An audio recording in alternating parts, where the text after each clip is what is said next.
Amém, meus irmãos. Quero convidar você a abrir a palavra do Senhor na carta de Paulo aos Efésios. Obrigado, Cezinha. Capítulo número 6. Carta de Paulo aos Efésios. Capítulo 6.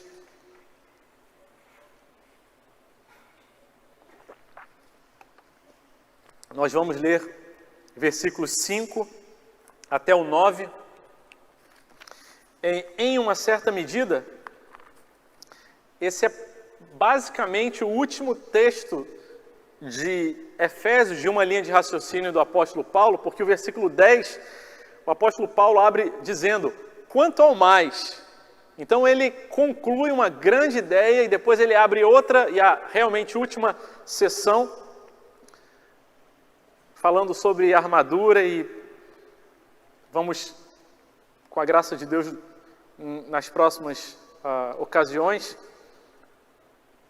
meditar nesses próximos textos. Mas hoje vamos ler Efésios capítulo 6, versículo 5, a palavra do Senhor diz: quanto a vocês, servos, obedeçam seus senhores aqui na terra, com temor e tremor, com sinceridade de coração, como a Cristo, não servindo apenas quando estão sendo vigiados, somente para agradar pessoas, mas como servos de Cristo, fazendo de coração a vontade de Deus.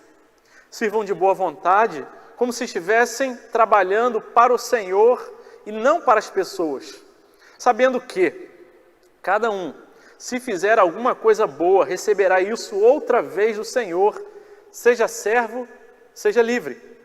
E vocês, senhores, façam o mesmo com os servos, deixando as ameaças, sabendo que o Senhor, tanto deles como de vocês, está nos céus, e que Ele não trata as pessoas com parcialidade.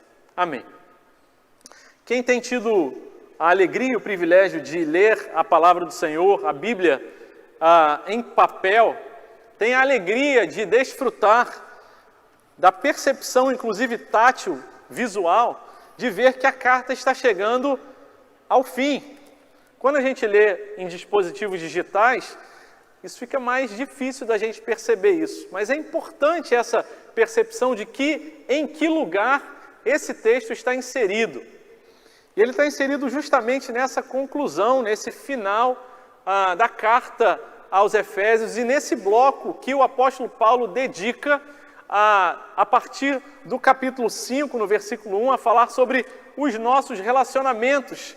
Ele fala sobre os relacionamentos da vida cristã, do crente com Deus, como filhos amados. Ele nos diz que somos filhos amados e devemos viver como filhos amados.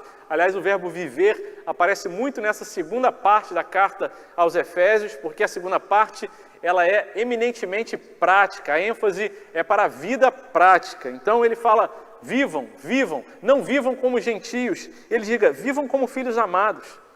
Versículo 17, tenham cuidado com a maneira como vocês vivem e não vivam como tolos. Versículo 18, ele diz, não se embriaguem com o vinho, como fazem os gentios, no qual há dissolução, mas vivam de forma que vocês se rendam e deixem-se encher do Espírito Santo. Porque os nossos relacionamentos, a nossa vida cristã, precisa ser vivida na força que o Espírito Santo dá. Nós não precisamos e nem devemos viver baseados única e exclusivamente nos nossos esforços, porque nos nossos esforços nós padeceremos. Não vamos conseguir dar conta do padrão que Deus tem para a gente. E é por isso que o versículo 21, o grande guarda-chuva que está abrindo essa seção dos relacionamentos entre marido e esposa, pais e filhos, servos e senhores, esse grande guarda-chuva ele pode ser vivido na força do Espírito Santo. Efésios 5, 21 diz, sujeitai-vos uns aos outros no temor do Senhor, no temor de Cristo. E é no temor de Cristo, tendo Cristo como o referencial, o poder, de onde emana o recurso disponível para que a gente viva essas realidades, é que a gente tem essa esperança. O capítulo 1, 2 e 3, os capítulos 1, 2 e 3 de Efésios falam sobre o que foi feito por nós. O Evangelho não é sobre o que eu posso fazer em primeiro lugar, mas a respeito do que Cristo fez por mim na cruz. Antes da fundação do mundo, você foi amado, intencionalmente planejado. Você não é fruto do acaso, mas você é fruto do amor de Deus, que planejou você antes da fundação do mundo, antes que você existisse. E a sua vida não é um aleatório, não é fruto do acaso, não é um papel na ventania, mas é plano de Deus. Plano de Deus para te redimir, para trazer redenção para a sua vida, para acabar com a barreira de separação que havia entre nós, que éramos filhos da ira e filhos da desobediência, e Deus. O sangue de Jesus, o novo e vivo caminho, nos dá esse acesso. E Ele também derrubou as barreiras que existiam entre judeus e gentios. Não mais dois povos separados, mas um só povo, a igreja, a nova humanidade, que é chamada a viver revestida de uma nova natureza e despojada, deixar para trás a velha natureza. E por causa do que Ele fez para a gente, é que nós podemos viver as realidades apresentadas na palavra de Deus. Nós lemos nessa sessão de hoje, nessa perícope, versículo 5 até o 9, como nós devemos viver nos nossos relacionamentos de serviço. E nós já falamos na semana passada que todos nós somos servos. Há sim uma ênfase mais direta aqui para os relacionamentos de trabalho, senhores e escravos, patrões e empregados, chefes e funcionários, é verdade, mas todos nós vivemos relacionamentos de serviço. Estamos sempre trocando, vendendo e comprando um do outro o tempo todo, nesse relacionamento de serviço que nós temos. Vocês estão me entregando a atenção de vocês nesse tempo, eu estou entregando para vocês aquilo que eu, pela graça de Deus, me esforcei, estudei e orei, nesse relacionamento de serviço mútuo que nós temos uns aos outros, sujeitando-nos uns aos outros. E a primeira parte desse texto que nós lemos, ele fala sobre servos. Obedeçam os seus senhores, aqueles que têm autoridade sobre você aqui na terra, com temor e tremor, com respeito e consideração, com sinceridade, com inteireza de coração. Não seja dois. E aí ele esclarece ainda mais isso. Sirva com sinceridade de coração como a Cristo. Porque não dá para a gente brincar de esconde-esconde com Deus, não dá para a gente ser um na presença de Deus e ser outro fora, como se a gente tivesse a possibilidade de em algum momento não estar na presença de Deus. Você não está só na presença de Deus quando está aqui na igreja, mas em todo momento. Por isso, sirva com sinceridade de coração como a Cristo. E ele detalha ainda mais, dizendo, não servindo apenas quando você está sendo vigiado, para que você não seja punido e para que você receba o benefício. Não somente para agradar as pessoas, não há pecado necessário direto em agradar alguém, mas se você serve somente para agradar alguém, não é essa a orientação e o mandamento da palavra de Deus. Nós servimos para agradar a Deus como servos de Cristo, e assim seremos bons funcionários, bons servos, bons liderados, gente que se submete ao outro com alegria, porque não faz isso para agradar o outro, mas sim para agradar ao Senhor, fazendo de coração a vontade de Deus. E nós refletimos no domingo passado até o versículo 6, e a última expressão foi fazendo de coração a vontade de Deus. A vontade de Deus é a melhor coisa para as nossas vidas. Se tem uma oração constante e regular que eu tenho feito em minha vida e quero encorajar você a fazer é: Deus, me ajuda a compreender e obedecer a Tua vontade. Porque se você passar por aflições, dificuldades, problemas, doenças, privações, mas você tiver a convicção de que aquilo é a vontade de Deus, você avançará. Você avançará e o Senhor que sustenta com a providência dele, te dará graça para continuar caminhando debaixo da vontade dele. Nem tudo que acontece debaixo da vontade de Deus é fácil, mas a vontade de Deus é boa, perfeita e agradável, como lemos em Romanos, capítulo 12, nos versículos 1 e 2. E o texto que nós vamos refletir hoje começa no versículo 7, dizendo: sirvam de boa vontade, como se estivessem trabalhando para o Senhor e não para as pessoas. Em primeiro lugar, no dia de hoje, na segunda parte dessa mensagem, a vida cristã no serviço, o chamado da palavra de Deus para as nossas vidas é que a gente sirva de boa vontade. Mas do que se trata servir de boa vontade? E no contexto da exposição da vida cristã, o que significa boa vontade? Precisamos, e por isso a gente investe esse tempo no contexto, sempre que a gente começa a pregar, para que a gente não pegue uma palavra isolada do texto.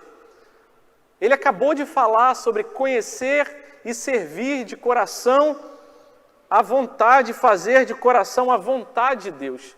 Portanto, quando aparece, sirvam de boa vontade, as duas coisas estão conectadas. E a gente serve de boa vontade quando a gente conhece a vontade de Deus como crente. Porque se não for debaixo da vontade de Deus, a gente vai servir de má vontade. Ou a gente vai começar servindo até inicialmente de boa vontade, porque você está empolgado com a novidade, porque você está animado, porque tem uma estratégia nova, um líder novo, um jeito novo de fazer, e você começa servindo de boa vontade, mas vem as dificuldades no meio do caminho, e porque a vontade de Deus não é firme no seu coração, porque a vontade de Deus às vezes não está tão clara, a gente vai desanimando pelo meio do caminho, mas quando a gente tem convicção da vontade de Deus, aí sim, nós servimos de boa vontade, entusiasmados, cheios da presença de Deus na nossa vida. E ele qualifica isso de forma clara e direta quando diz: sirvam de boa vontade, como se estivessem trabalhando para o Senhor e não para as pessoas. Isso significa dizer, no meu trabalho, ainda que você tenha uma responsabilidade, um contrato, alguma tarefa a ser realizada, que você não faça isso em primeiro lugar para aquela pessoa que é o seu líder, o seu empregador, o seu patrão, mas que você faça isso para o Senhor. E não se enganem, autônomos, mesmo que não tenham ali alguma chefia, alguma liderança diretamente sobre ele, eles também têm pessoas que eles precisam servir. Quem tem um negócio que vende ali diretamente para o público, ele pode servir temendo as pessoas, querendo só agradar as pessoas, mas tem dia que as pessoas vão ser gratas, vão estar animadas pelo seu esforço, pelo seu zelo, pela sua excelência. E tem dia que, apesar de tudo que você tenha feito, elas vão te tratar mal e não vão reconhecer. É nesse dia que servir como ao Senhor faz a diferença para a gente servir com boa vontade.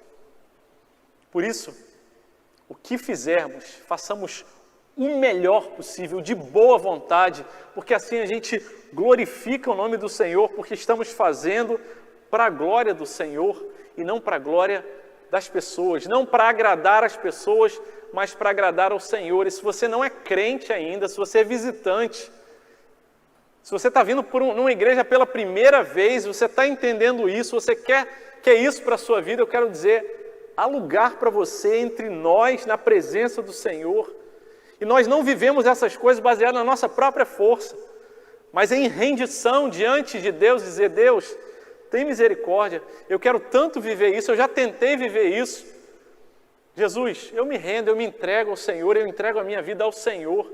Faz isso na minha vida também, eu quero experimentar isso da Tua parte. Eu quero viver essa boa vontade a respeito da qual a Tua palavra está falando, para que eu seja referência, para que as boas obras que nós fazemos glorifiquem o Senhor no nosso trabalho e em todos os nossos relacionamentos. Às vezes a gente tem preguiça e má vontade no serviço, na comunicação dentro de casa, porque a gente está cansado. E em vez de a gente se expressar de forma zelosa, cuidadosa, a gente fala de qualquer jeito, com grosseria, com impaciência, ou sequer fala às vezes, e quer que o outro simplesmente presuma, subentenda aquilo que eu estou pensando, e a gente fica chateado, porque a gente não está servindo dentro do nosso casamento, nos nossos relacionamentos, de boa vontade. Porque naquele momento a gente não está servindo para agradar a Deus, como trabalhando para o Senhor, mas a gente está trabalhando para agradar nós mesmos. Servir de boa vontade, como se estivesse trabalhando para o Senhor e não para as pessoas, inclui também não trabalhar, em última instância, para agradar você mesmo. Porque quando a gente trabalha para agradar a gente mesmo, tem dias que o nosso coração trai a gente. Mas o Senhor, esse nunca trai. É o bondoso, fiel, perseverante e amoroso Deus. E que sempre está olhando aquilo que a gente está fazendo para a glória dele. Conta a ilustração que haviam 2 homens trabalhando numa edificação. E aquela edificação ainda estava no começo, então não era possível saber o formato e que aquela edificação seria. E 2 homens carregavam tijolos num carrinho de mão. E um trabalhava feliz, de boa vontade, cantando, alegre, e o outro sorumbático, abatido, levando seu carrinho de mão, se arrastando de má vontade. Eis que um homem se aproxima daqueles 2 homens e vê a atitude dos dois e faz aos dois a mesma pergunta. Ao primeiro ele pergunta: o que vocês estão fazendo aqui? E aí o primeiro homem, sorumbático, desanimado, ele diz: eu estou aqui carregando tijolos. Estou condenado a carregar esses tijolos. E ia para um lado e para o outro se arrastando. O segundo homem, ali animado, encorajado, sentindo também o cansaço, suado, já um pouco sujo da lida, ele escuta a mesma pergunta: o que você está fazendo aqui? E ele para, limpa o seu suor e diz: nós estamos construindo uma linda catedral para a glória de Deus. Ele sabia qual era a missão, o chamado, a vocação e a vontade de Deus para a vida dele, por isso ele podia servir de boa vontade. E muitas vezes na vida, a gente tem fases, e a adolescência é uma fase que parece que a gente vê tantos adolescentes se arrastando de má vontade, e às vezes a gente dá um alvo para ele, humano, e que não é necessariamente pecado. Estude para você ser alguém na vida, para você ter um bom emprego, e é bom isso, mas o maior alvo que a gente precisa compartilhar com os nossos adolescentes, que a gente precisa viver para nós, para a nossa própria vida, é que a gente viva e faça o melhor, de boa vontade, para a glória de Deus, porque esse é o propósito, o motivo e o objetivo pelo qual nós fomos criados. Servir de boa vontade inclui conhecer a nossa missão. 1 Coríntios 10, 31 diz: se vocês, portanto, se vocês comem ou bebem, quer comais, quer bebais, ou fazem qualquer outra coisa, façam tudo para a glória de Deus. Nossos relacionamentos, nossos serviços precisam ser como trabalhando para o Senhor, para a glória de Deus. Versículo 8 segue dizendo: sabendo que, tendo consciência, firme na sua mente, não deixando sair da sua mente, sabendo que cada um, se fizer alguma coisa boa, receberá isso outra vez do Senhor. Portanto, trabalhem para o Senhor, sabendo que receberão a recompensa do Senhor, seja servo, seja livre. O segundo ensinamento dessa manhã do serviço na vida cristã é: sirva com a consciência da recompensa de Deus. Nós trabalhamos para o Senhor, para a glória dele. E meus irmãos, eis a grande e profunda importância de compreendermos a Bíblia como um todo e não tirando o texto de contexto. Esse texto não está dizendo: olha, trabalhe porque Deus vai te abençoar, porque você vai receber coisas boas de Deus apenas.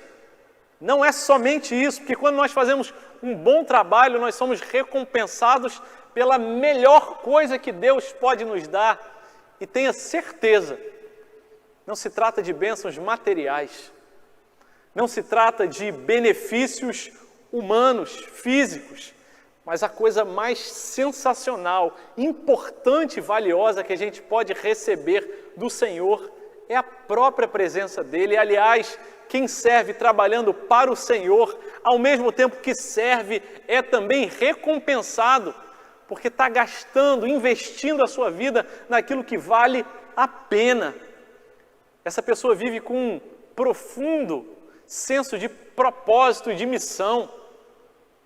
E as lutas, as dificuldades, os sofrimentos, as tristezas, as angústias, as injustiças, os reveses, tudo que vem contra a gente não, apesar de ficar entristecido, a gente não desiste pelo caminho, porque a gente tem certeza de que a providência de Deus tem cuidado de nós e tem usado todas essas dificuldades para nos lapidar, fortalecer, nos amadurecer, nos levar nesse caminho da maturidade cristã, em que, diante das muitas injustiças que nós sofremos, sofrimentos que passamos, o Senhor, com a sua amorosa mão, tem cuidado de cada um de nós. Essa é a maravilhosa recompensa que nós já recebemos. Além das coisas boas que a gente recebe, fruto das boas decisões que a gente toma na nossa vida. Se servimos de boa vontade, somos voluntariosos, somos aqueles que se apresentam para o trabalho, que não se esgueiram, que não dão desculpas, que estão prontos para servir. Saiba que aquele que lidera você, que tem autoridade sobre você, o seu patrão, o seu chefe, ele vai contar sempre com você e tenha certeza da grande recompensa que você tem de ser ali testemunha. Porque ele vai perguntar, por que você serve assim? Porque você tem alegria, porque você continua firme, porque você não é amargurado e descontente, apesar de uma vida tão difícil. Pela graça de Deus poderemos dizer, porque eu sirvo ao meu Senhor, porque eu já recebi a maior recompensa que eu poderia receber. E não, o melhor de Deus não está por vir, o melhor de Deus já veio, e é o Senhor Jesus para as nossas vidas. E enquanto a gente não entender isso, nós vamos viver abaixo daquilo que Deus tem para as nossas vidas. Tudo que nós precisamos, nós já recebemos, já foi conquistado e entregue para nós na cruz do Calvário. Isso não quer dizer que você não possa, não deva lutar para ter coisas melhores, condição melhor, para ajudar outras pessoas, para ter uma vida mais confortável. Mas significa dizer que se o teu coração estiver nessas bênçãos materiais, ele estará fatalmente, terrivelmente no lugar errado. E trará consequências tristes para a nossa vida. De estar na igreja, de ouvir a palavra, de dizimar, de participar de ministérios, mas o coração não está integralmente, completamente nas mãos do Senhor. Sirvam de boa vontade. Saibam cada um, se você fizer alguma coisa boa, você vai receber outra vez do Senhor e vai receber mais, porque o crente é esse que recebe e dele fluem rios de água viva. O Senhor Jesus era aquele que, quando se aproximava do leproso, o leproso não passava a lepra para ele, o leproso não tornava impuro o nosso amado Salvador Jesus, mas é Jesus que purificava ele. E o Espírito Santo o renovava, e assim o mesmo Espírito age em nossas vidas. Quanto mais abençoamos, quanto mais coisas boas nós fazemos, mais recebemos do Senhor, porque nós temos sido bons mordomos. Gente que pega a bênção de Deus e não se apaixona por ela, não idolatra ela, mas coloca a serviço para a glória dele, para abençoar aqueles que estão ao nosso redor, conscientes, e que vivem nesse maravilhoso contexto do minimalismo cristão. A gente só precisa fazer uma oração na nossa vida. Como disse o salmista no Salmo 27, versículo 4, uma coisa só eu peço ao Senhor, e a buscarei. É só uma coisa que a gente precisa, viver na presença do Senhor, e Deus há de dar sabedoria, graça, força, enxugar as nossas lágrimas Então, se você precisa fazer uma oração, se você só tem uma bala, se você só tem uma oportunidade, ore pela presença do Senhor, certo de que o Senhor tem suprido tudo o que nós precisamos. Uma coisa nós pedimos ao Senhor, é a recompensa da presença dEle, em nome de Jesus. Versículo 9 do capítulo 6 diz: e vocês, senhores, lembrem, versículo anterior, versículo 8, terminou dizendo, seja servo, seja livre. E ele abre o versículo 9 dizendo, e vocês, senhores, façam o mesmo com os servos, deixando as ameaças, sabendo que o Senhor, tanto deles como de vocês, está nos céus. E que Ele não trata as pessoas com parcialidade, não faz acepção de pessoas em outras versões. O versículo 8 termina dizendo, seja servo, seja livre, viva dessa forma, sujeitando-vos uns aos outros, no temor de Cristo, servindo ao Senhor. E agora a palavra é dirigida aos senhores, sim, de forma mais direta e objetiva, àqueles que têm autoridade e responsabilidade sobre outros, mas também para todos nós, que em alguma medida temos autoridade sobre alguma pessoa.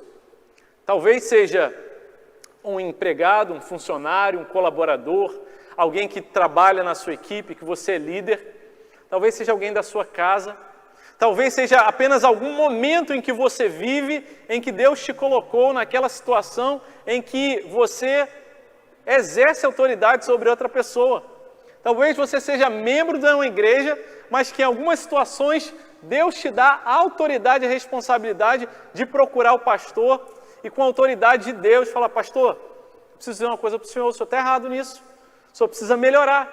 Essa é a responsabilidade de todos nós, porque o pastor da igreja, ele é apenas o líder da igreja, mas ele é ovelha igual a todas as outras. E o supremo pastor, esse sim é o nosso Senhor, o Senhor do céu, ele está sobre nós.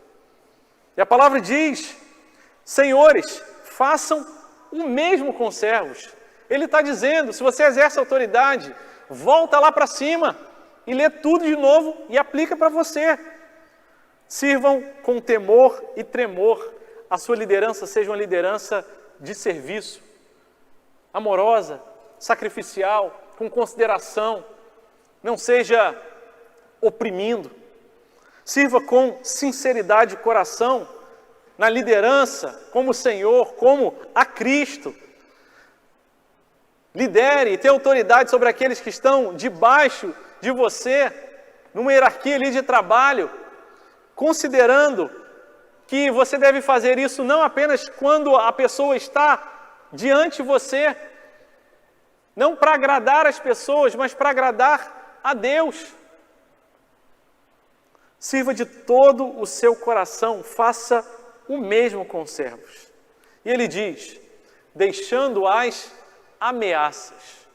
Meus irmãos, toda vez que a palavra de Deus traz uma ordem direta para a gente precisa ficar tão atento, façam o mesmo e deixem as ameaças.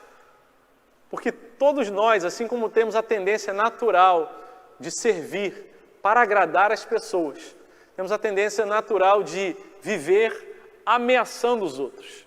Não, pastor, sou uma pessoa mansa, eu não faço isso.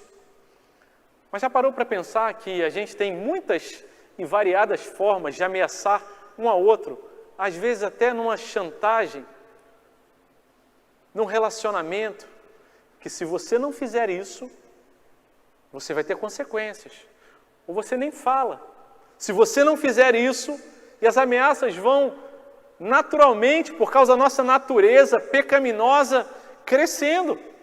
E ele sim dirige para líderes, aqueles que têm autoridade, para senhores, deixem as ameaças, que a sua liderança seja amorosa, mas todos nós temos esse risco de, nos nossos relacionamentos, na configuração de uma autoridade sobre outra pessoa, ameaçar.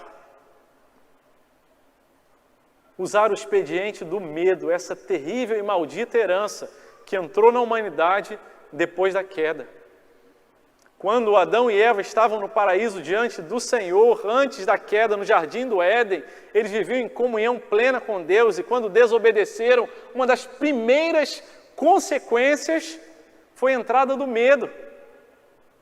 O medo surgiu ali, e quando na viração do dia Deus vem procurar Adão e Eva, eles se escondem dele, e Deus pergunta: por que vocês se esconderam? E ele respondeu: nós ouvimos o Senhor vindo e nós tivemos medo. E o medo está aí, gente. Ou a gente sofre, ou a gente imprime o medo nos outros. Deixem as ameaças. E, meus irmãos, as ameaças e os medos são terríveis. Se tem gente que já falou para você: eu não gosto de falar com fulano de tal, não, porque eu tenho medo dessa pessoa.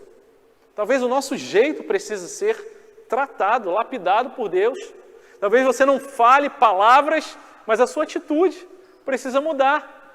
E saibam, meus irmãos, um dos maiores desafios da liderança é tratar o jeito das pessoas, porque é subjetivo, é difícil de pegar. Quando a pessoa fala alguma coisa objetiva, a gente fala: olha, você falou isso. Mas como é que a gente aponta o jeito se a pessoa não estiver minimamente aberta? E, meus irmãos, o exercício que nós precisamos ter uns com os outros, sujeitando-nos uns aos outros, é aqueles que a gente tem confiança, caminha junto. Espero que você tenha essas pessoas. Você possa chegar para essa pessoa e falar: você vê alguma coisa em mim errada, algum pecado, alguma coisa no meu jeito, e tenha coragem de ouvir calado. Baixa a cabeça em humildade, escuta o que estão falando. Se é gente que te ama, vai falar para o teu bem. Meus irmãos, Deus tem curado a nossa igreja e curado também da opressão. Tem gente que passou anos da vida debaixo de opressão, de lideranças que amassaram eles e que trazem essas cicatrizes. Que nós não sejamos esses que vivem ameaçando uns aos outros. Mas deixem as ameaças. Por quê? Porque nós temos a consciência, sabendo que o Senhor, tanto deles, tanto de servos como dos senhores, Ele está nos céus. Portanto, Ele é Senhor sobre todos. E eu acho tão linda a forma e o estilo literário divinamente inspirado que o apóstolo Paulo usa. Lembrem, quando ele abre essa perícope, essa porção, ele diz: obedeçam seus senhores aqui na terra. E ele fecha dizendo: porque nós temos um Senhor no céu. E ele fecha essa figura de linguagem, quiasmo, esse grande sanduíche, dizendo: olha, a ideia completa está aqui. Ela começa com a realidade que nós vivemos aqui na terra, mas ela é concluída por causa do referencial que a gente tem no céu. E ele fala: está aqui o pacote. Saibam, lembrem disso, que nós temos um Senhor nos céus e que Ele, o nosso Senhor, Senhor sobre todos, não trata as pessoas com parcialidade. E aqui a Nova Almeida Atualizada, ela foi bem feliz, muito feliz, acertou bem, porque a revista e atualizada ela traz, porque Deus não faz acepção de pessoas. Dá para a gente entender, mas a palavra parcialidade tem mesmo em português, também no original do grego, um sentido tão importante para a gente. Falar que Deus não trata as pessoas com parcialidade significa dizer que todos nós tratamos com parcialidade. Por quê? É fácil entender. Nós só podemos, com dificuldade, avaliar aquilo que a pessoa falou e fez. Nenhum de nós tem condição de avaliar as intenções daquela pessoa. Não é verdade? Por isso a nossa avaliação é parcial. Não, mas a pessoa fez isso, com certeza ela teve essa intenção. Meus irmãos, se você tem falado isso, se você já falou isso, arrependa-se. Como é que eu posso falar da intenção do coração de alguém? Eu posso falar daquilo que a pessoa falou, mas eu não posso presumir a respeito da intenção, a não ser que eu pergunte para a pessoa: foi isso que você quis dizer? Realmente a sua intenção era essa? Eu entendi de forma correta? Você quis realmente me machucar com aquela palavra? Porque nós tratamos, avaliamos e julgamos com parcialidade. Mas Deus, Ele não trata com parcialidade. Ele trata de forma completa. Conhece as palavras, as ações e a intenção do coração. E é por isso que lá em cima ele fala, sirvam com sinceridade de coração, façam de coração a vontade de Deus, porque Deus está vendo aquilo que você dá conta de fazer, aquilo que você não dá conta de fazer, mas Deus conhece o seu coração.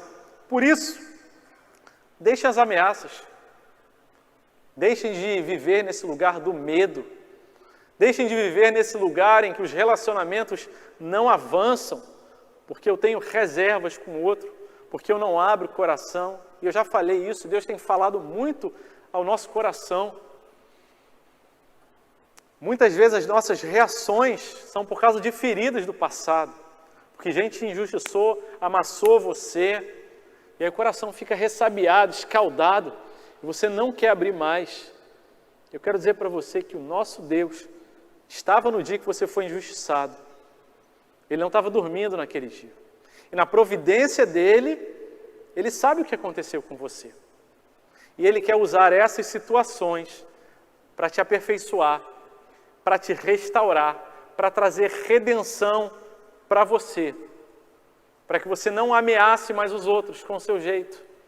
Para que você viva com um coração sincero, leve, com a alma descansada no Senhor, sabendo que Ele não trata com parcialidade.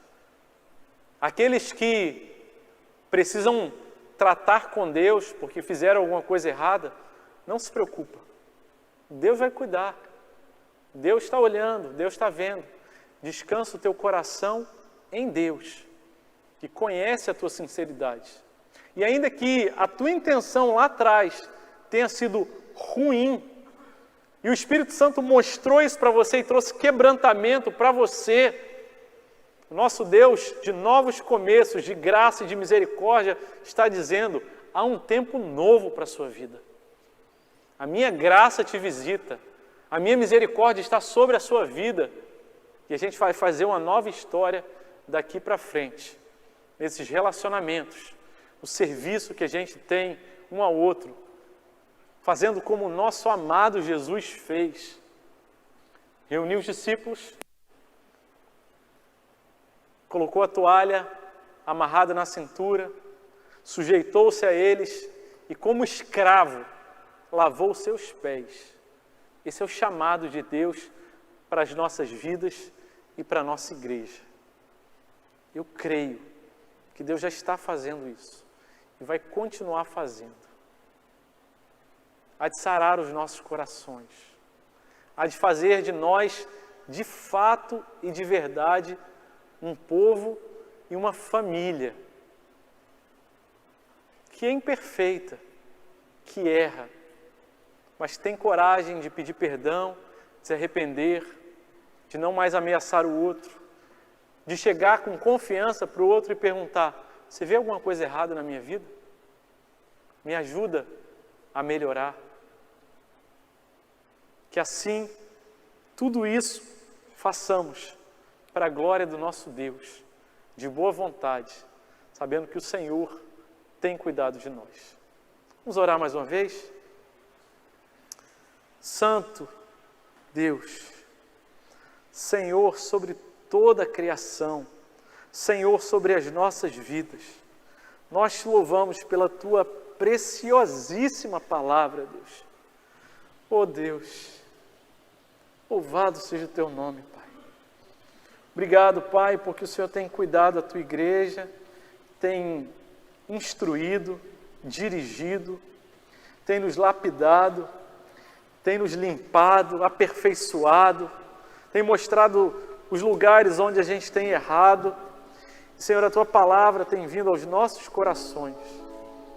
Senhor, se temos ameaçado os nossos irmãos, às vezes não com um jeito duro, forte, alto, com uma voz possante, mas com chantagens emocionais, com situações na vida mais tênues, mas que o Senhor sabe da intenção do nosso coração, nós queremos nos arrepender, em nome de Jesus.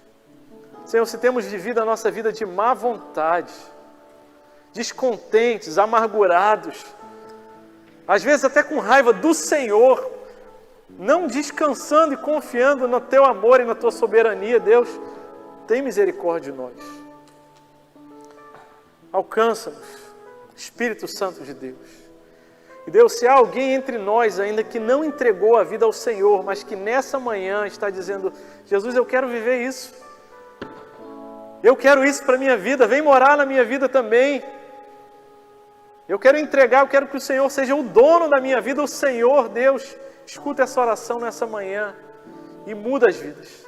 Se há áreas da nossa vida em que nós temos segurado, que o nosso coração ainda está fechado porque foi machucado no passado, traz redenção, traz leveza, renovo do alto dos céus. E ajuda-nos, Senhor, a servir com sinceridade de coração, para a glória do Senhor, em nome de Jesus. Amém. Amém.